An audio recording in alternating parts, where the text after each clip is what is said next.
जय माता दी। नमस्कार सबको। आज मैं आपको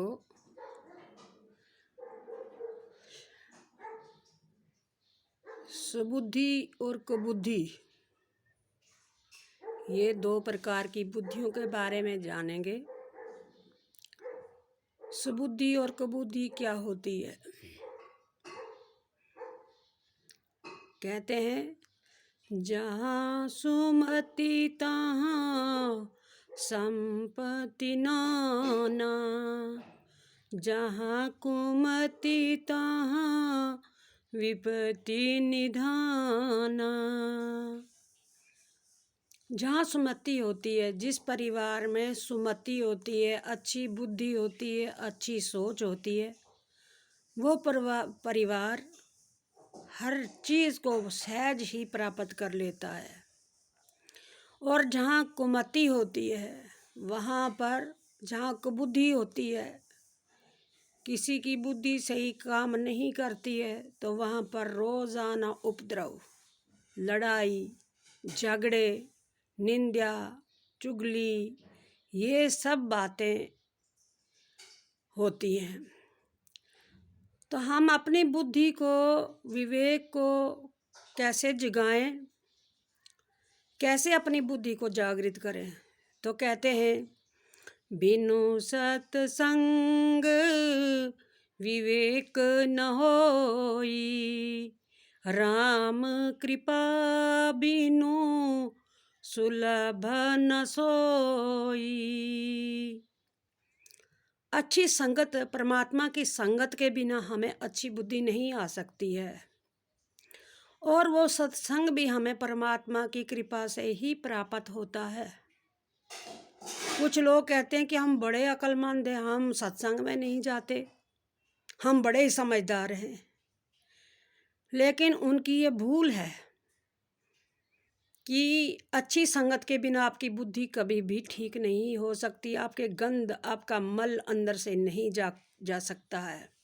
जैसे हमारे मन में मल जम जाता है, दुनिया की अलग अलग किस्म की बातें सुन सुनकर, अलग अलग विचार रखकर, अलग अलग आचार विचार रखकर हमारी बुद्धि बिगड़ जाती है।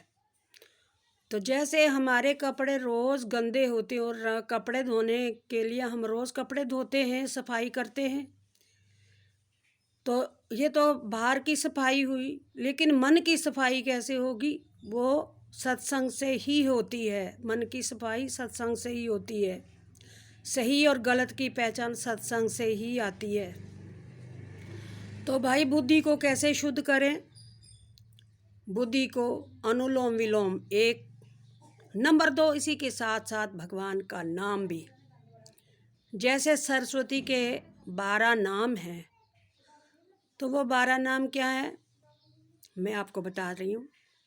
प्रथमं भारती नाम, द्वितीयं च सरस्वती, तृतीयं शारदा देवी, चतुर्थं हंसवाहिनी, पंचमं जगति ख्याता, षष्ठं बागीश्वरी तथा, सप्तमं कुमुदी प्रोक्ता, अष्टमं ब्रह्मचारिणी, नवमं बुद्धिदात्री च, दशमं वरदायिनी, एकादशं चंद्रकांति, द्वादशं भुवनेश्वरी, द्वादशेतानि नामानि, त्रसंध्यं या पठे नरा, जीवाग्रे वस्ते सरस्वती, ब्रह्मरूपा सरस्वती। इन 12 नामों का जो रोज जप करता है, जीवा के अगर भाग पर उसकी सरस्वती का वास होता है। ये जो रोज़ पढ़ता है, इस सरस्वती के इन 12 नामों का जो रोज़ जप करता है, उसके जीवा के अगर भाग पर सरस्वती वास करती है। लेकिन इसके बावजूद भी बुद्धि का आहार क्या है? बुद्धि क्या खाती है? सात्विक चीज़ें, सात्विक आहार। वो सात्विक आहार क्या होता है? जो नेचुरल चीज़ बनी होती है, जैसे फ्रूट हैं, फल हैं, वो नेचुरल हैं।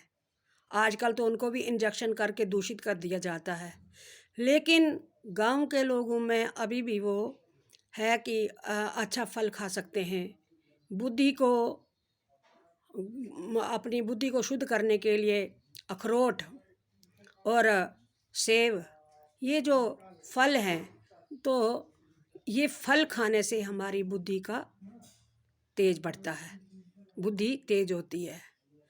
अन्न खाने से मन बनता है, लेकिन बुद्धि का खुराक जो है वो सात्विक आहार है। और दूसरा, ये ज्ञान खाती है। जितना ज्ञान सुनोगे, जितना आप ज्ञान को अर्जित करोगे, उतनी आपकी बुद्धि शुद्ध होती जाएगी। ये दुनिया की इन मायावी बातों में नहीं फंसेगी। इतना कहकर आप सबको ये वीडियो अच्छी लगती है, इसे शेयर करें और चैनल को सब्सक्राइब करें। मेरा आप सबको जय माता की, नमस्कार।